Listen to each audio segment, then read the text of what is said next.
আজ আমাদের দেশের স্বাধীনতা দিবস 15ই আগস্ট। আপনারা সকলেই জানেন আজকের দিনটা সম্বন্ধে।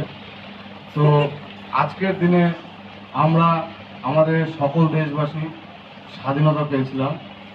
আর এই স্বাধীনতা পাওয়ানোর জন্য যে সমস্ত মহৎ মানুষরা আমাদের দেশের জন্য এত কিছু করেছে, তাদের চরণে আমরা প্রণাম নিবেদন করব এবং তাদেরকে শ্রদ্ধা জানিয়ে আমাদের এই পতাকা উত্তোলন করা হয়েছে।